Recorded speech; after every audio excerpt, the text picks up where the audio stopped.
Welcome to It Feels Like Home, the podcast where real life stories contain moments of faith. I'm Lisa Shudell, and I'm here to share stories of God moments. Whether you're listening on your morning drive, taking a walk, or folding laundry, I hope you find comfort and encouragement. So, hello and welcome to my podcast.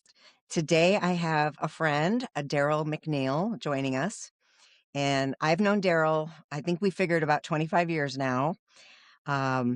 He was a massage client of mine right after I moved to Woodstock, Georgia. He came in, I think, to Beverly's Day Spa where I was working at the time. And we have been friends ever since. And I don't do massage anymore. I do real estate full time. But Darrell and I have stayed friends. And he has a texting ministry where he texts scripture every morning. And I'm a lucky participant of that, a recipient of that.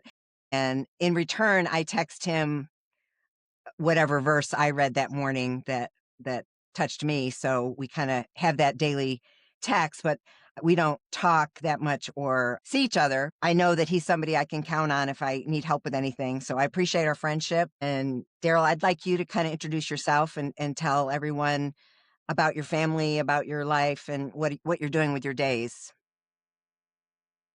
Sure. Thank you. Thank you for having me. Um, yes, friends for sure. And just honored to be a part of what you're doing and just amazing to see what God can do if we let him. Yeah. I'm retired from a corporate opportunity. I was a marketing officer for an insurance company, retired in 21, February of 21. I taught college at Reinhardt for a little while and set up a consulting business to where maybe share with what I had learned over my almost 35 years in that industry, in the insurance industry. And since then, I have recently started a nonprofit. We can talk about that at some point if you want. Married for 40 years. Sherry said 35 of them was pretty good. But no, I'm just kidding. Said, wonderful lady. Just it's amazing how God has really, um, just cradled both of us in that relationship over the years, and it's better now than it ever has been with us. And have two grandchildren, Briggs and Sully, and they're neat. And I've got two grown children, and they're married to two wonderful people, and I have two golden doodles, and Charlie is the oldest, and he's my third child, and Jolene is my fourth. So we got a full house, and just blessed, really. Yes, I would love to hear about your nonprofit if you want to talk about that. Yeah, so I have been working with an organization that ministers to local, youth and student athletes and coaches, and just taking it a step bigger. And that is a chaplain service. It's a nonprofit. It's mainly centered around being chaplain. We can do devotions for not only the youth, but also broadening that, like the prayer of Jabez, as he says, God increased my territory, and so we wanted to, I just been praying about it. It seemed God was asking me to get to reach more people with just a chance for them to share their faith and for me to be able to disciple as well as maybe have a devotions. And so businesses, we're going to include businesses or, folks that want to spend Monday morning for a few minutes and say a prayer and share what's going on. So just using that, I'm a certified chaplain. And so I think it's the timing's right. We have a good movement with faith in this country right now, and I think it's just someone stepping up and saying, "I'll lead that," Hmm. and people I think will be receptive, and then there's other areas too, and that's also to support our local churches.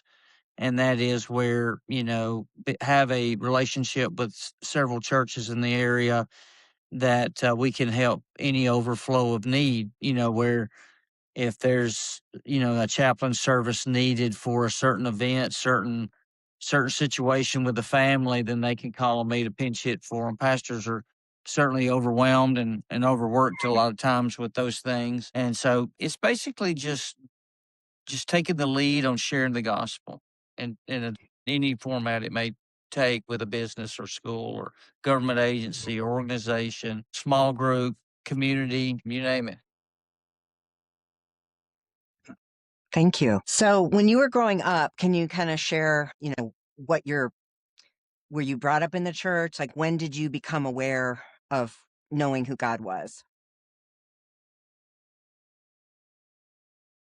Well,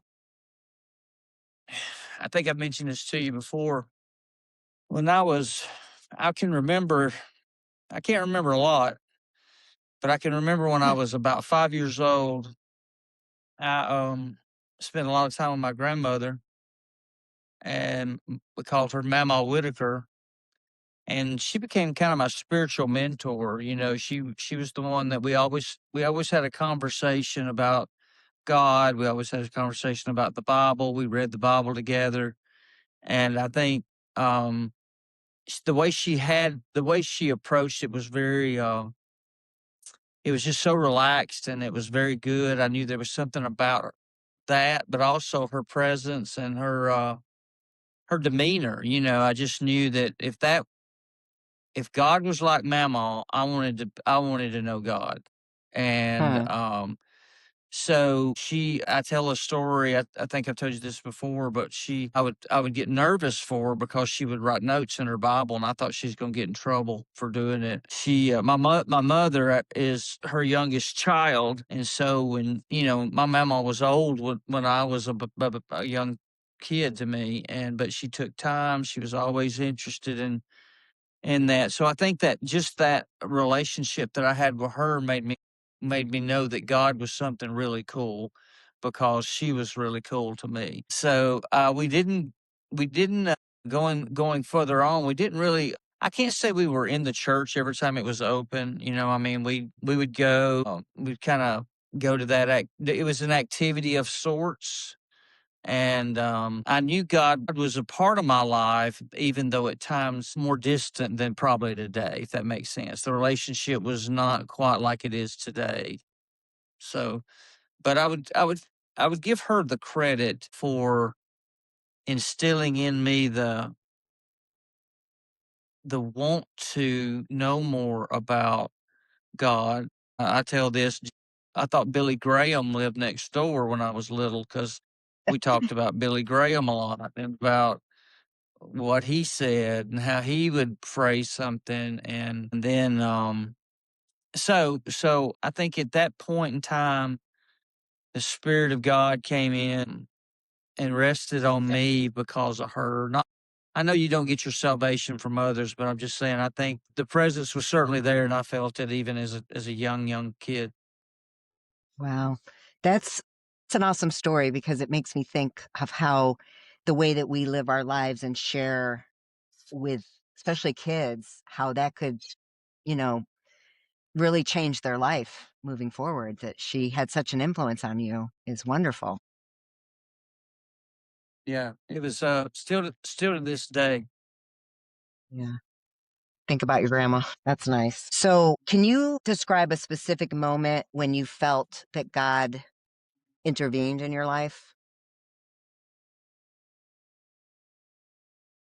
Uh, Several times. I think I know when I've thought about this a little bit more. I know that when I was getting married, that was the biggest thing that had happened, and I prayed for Sherry, and I know that prayer was answered. It was very important. I think we back then, we were a little bit more on the major items in life. The big calendar events. We were in prayer more than maybe Mhm. other times we should have been, but that probably I think that in the birth of a child and those kind of things, but I think The move to Georgia, almost 30 years ago now, was huge. We had moved before to Huntsville, right outside of Huntsville, Alabama, and Madison. So we left our home about 38 years ago, and each time, I prayed about it, and I got a peace about that I was supposed to do that. And I think I didn't hear like booming words. I just know that he intervened and said that, gave me a peace that I knew to go forward to do it. And Okay. so I don't know, I'm not sure if that's what you're asking me. Absolutely, because I've interviewed different people about kind of how they know when God is giving them the green light if they're trying to make a decision. And some people hear clear words, some people feel a pulling or a nudge, some people say they just feel peace and know that that's from God. So it sounds like he communicates you with that peace feeling. Is that right? Yeah, and I think a lot of it's personality. I'm pretty hyper, pretty high strong, and so I think when that peace comes, it's so different for me that I feel confident about it. You know, uh, I have to work on the fruit of the spirit constantly. That is God's spirit. So each element is a challenge at times when we think we're too busy. Patience is certainly one that we have to be still and hear God. And so when I do, I try to a lot more today. I'm probably more in prayer today with listening and seeking Him than I have been. And so that peace still is there. Um, Mm. there's been other times when an event would happen, where I would be talking to God, praying to God, and an event would happen to where it was like, okay, okay, okay, I get it, kind of a thing. So I think I've told you that story about my text ministry. The guy that called me, Oh, yeah. I used to Share. go share that. Yeah, it's a kind of a neat story, and it is a good lesson for me and others, I guess, to be careful what you say because you are prophesying those words out there. But I'd started this text ministry about 15 years ago, and it was basically to my family and a few others. And I was in a small group, and the leader said, "What do you do to share the gospel?" And I wasn't doing much at the time. And so I thought, well, I can text a verse, and I didn't want to put a commentary because I felt Hmm. like that the word of God was enough. And so I sent it out, and it kept building. And so I was walking, I would go to Montgomery, Alabama. My corporate office was there. And in the mornings, since I was on Eastern time, I got to walk the parking lot, and I would read. Hmm. I would do those verses, and I had about 80 at the time. Well, and I told the Lord, I said, when I retire, I'm not doing this again. I'm not doing this. It's too much. Well, I get back to my hotel room. I've got those sent out, and I strip down to go get in the shower, and my phone rings. And I look at it, and it's the guy on my list, and I don't know him extremely well, but he's the brother-in-law of my childhood friend. I thought something may be wrong, so I answered the phone. And long story short, he said, "Hey, um, I hope I didn't bug you. You've been sending me this verse for 2 to 3 years, and I just want to let you know that." I accepted Christ yesterday, and I'm sitting there now, stripped down to go get in the shower. So we had talked a second, I hung up, and I said, "Okay, okay, I'll quit trying to tell you what to do, Lord." And so I always tell people he'll strip you down bare to the bare nothing, to get your attention. So Yeah. that was an event that was a great outcome, but it was an event, that happened to where, I've got one other one. I haven't told you this one, but I hurt my back some time ago. I'll make it quick. And I had to go to urgent care and then to 3 pharmacies to get some medicine. And this little lady at one of them was really helpful. And got me on my was getting me on my way, and she asked me saw my wedding ring and asked me how long I've been married, and I told her 40 years, and she said, "What is the secret?" And I told her, I said, "Oh, that's easy. God first, separate checking accounts, and I do the dishes." And she started laughing, and I told her what all that meant. And, we put God first. It's and then the second one's his money. Quit fighting over money. Third one is no one has a specific job. We do them all. And so before we left, I said, "Are you a believer?" And she said, "Yeah." And I said, "Is your fiance?" She said, "Yeah." And so one thing led to the other. So I've been trying to be more intentional when I see these things to pray for these people. So I asked, "Could I pray for her and her fiance?" She said, "Sure." So I went home, laid around for a couple of days, had some X-rays done, all this kind of stuff, and it was a pretty good injury. And within a week, I had no pain. I had nothing. And I'm happy. Wow. So people said, "I hate you fell downstairs." And I said, "Well, I do too." But I got to pray with a lady. And I said, "I think being intentional is what I've been praying for." And it happened. And my pain went away. So kind of a neat Wow. story in that, there's definitely something going on there for sure. I love that story. That's a good one. So, Mhm. um, if you could look back like on your most difficult season in your life, where like think about a time that was really difficult and where did you see God that you like now that you couldn't see then? Yeah, that's the easy one for me. So I was saved when I was 9, even though I'd been influenced since I was 5. As a lot of people do, they drift in and out of their faith. And, I got it was a lot about me for years, working and, doing everything. But in 2009, I was reassigned. Actually, that's just a fancy word for being demoted. And I thought about it. I was called into a meeting and told me what was happening. And I thought about it for a couple of days, just trying to self-examine what was going on. I'd never had anything like this happen to me. And I realized that the common denominator in all of the topics of conversation was where it ended up in a negative was me. And Mm. so I just knew at that point, I felt the Lord speaking to me and say, surrender and get me out of it. So I just told the Lord at that moment, I'm done. I'm done. I thought it was on my efforts. I thought I was the one making the progress or getting the promotion or whatever. And I just got out of the way of it. So since '09, just been on a steady journey to where I tried to use whatever platform I had to perpetuate my faith as well as proclaim, the Lord. And it was a dark time. And it was I knew it was kind of coming, but it was a dark time to think on one hand you failed and that you had lost.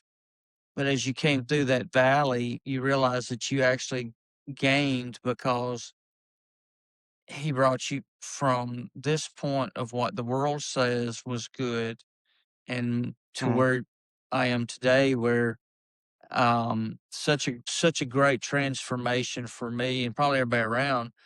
But I'm what would call a unsaved Christian back then. I was a believer, but I lived one foot in the world, one foot at church, and I looked good in both of them. But didn't have a personal relationship with him. That's what he was asking me to do. He was asking me to be that guy, and it took my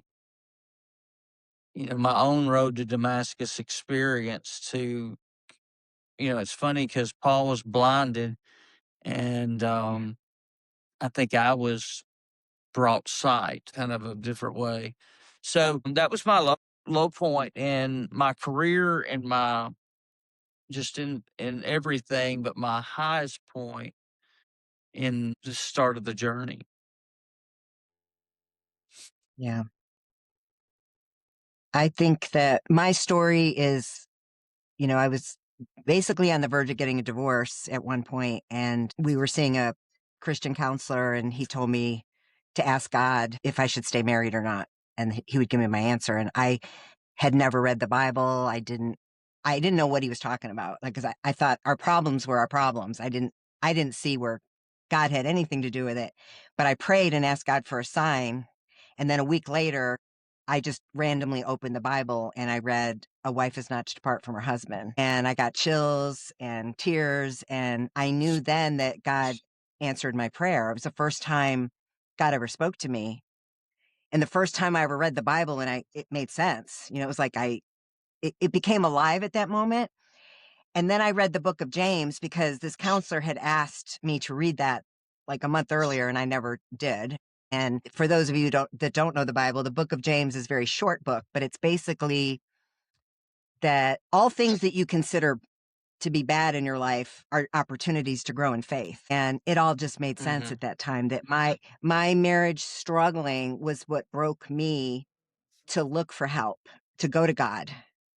And so I think a lot of people that don't get that or don't have that yet, they walk around in a lot of hurt and pain, and they don't know where to turn to. And I'm just encouraging people to call out to God, because Jesus is your best friend and he's waiting. All you have to do is ask and get Yep. into the word. And if it doesn't make sense, read read the New Testament, because I think before that happened, I was opening the book like page 1 in Genesis and it just didn't make any sense to me. So, I really appreciate you sharing your stories, Darrell. And I wanted you to tell us who your son-in-law is, because he's kind of famous, as people might know who he is.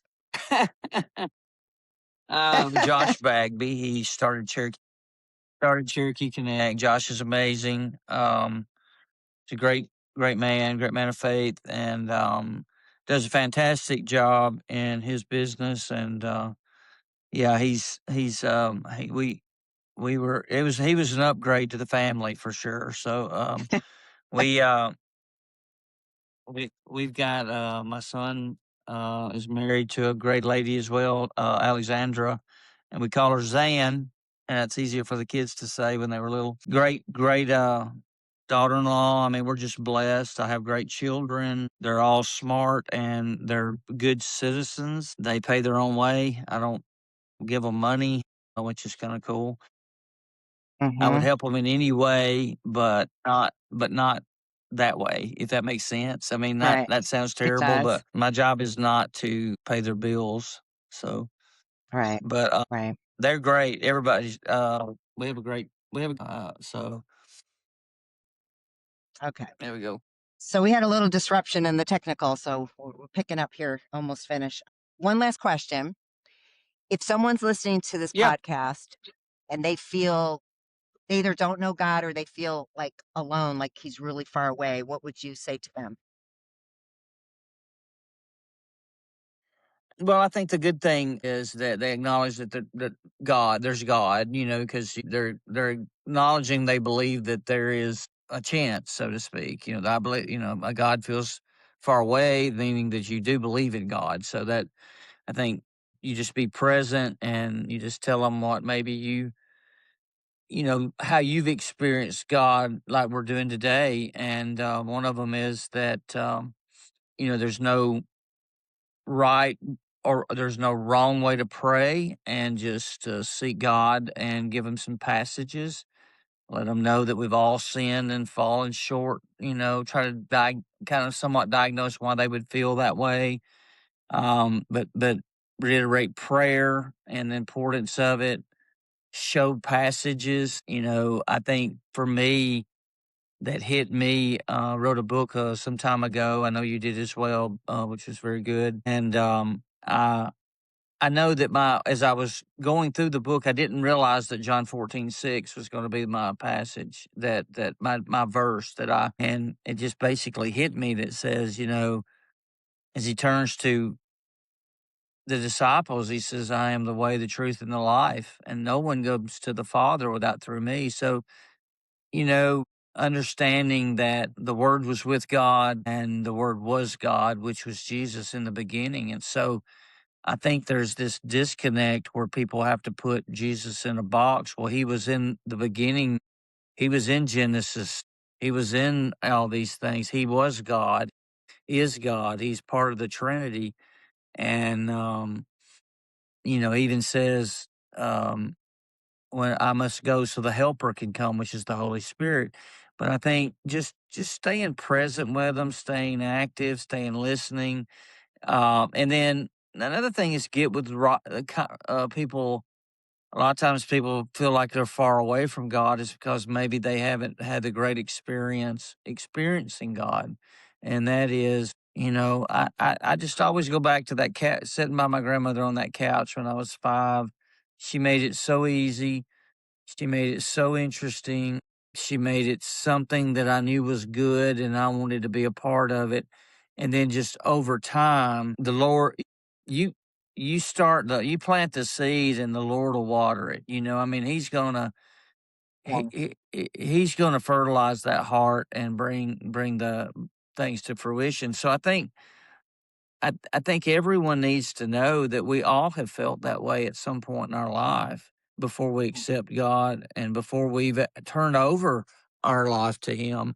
It's easy to say, "Well, look, I got this going on and that going on, and I'm gonna and God and yeah, we're gonna do God too, and we're gonna." But when once you accept Christ and really have a relationship, that is what you do, and then everything else comes along after that. It ain't in addition to. And Mhm. so I think some people think, well, I don't feel him very close. And it may be because you got a lot of other stuff in the way. And if Yeah. you just get rid of that stuff, just lay it all down. I love it when you finally understand what repent, take up your cross and follow me, meaning whatever you need to nail to that cross, or whatever you need to put on that cross, he's already taken care of it for you. And once you get that once you know that, then you can trust him, you can do everything. Yeah. So, Thank you. um, but yeah, I mean, it's if and being a Christian, being a Christ follower, I should say better, is not going to be easy all the time, but it's going to be so rewarding because you're going to learn how to live the right way, and there's so many blessings that come from it, and you do have to change. The old man does go away, and the new man, or the old woman and the new woman, it does appear. It Yeah. comes, and it's so good, so all good. All good. Well, thank you. I really appreciate you allowing me to interview you on Yeah. this. Thank you so much, and have a great day. The rest of the day. Thank you so much for joining me. If this episode encouraged you, I hope it felt like home. Remember that you're not alone. And if someone came to your mind while listening, please share this podcast. Take care and God bless.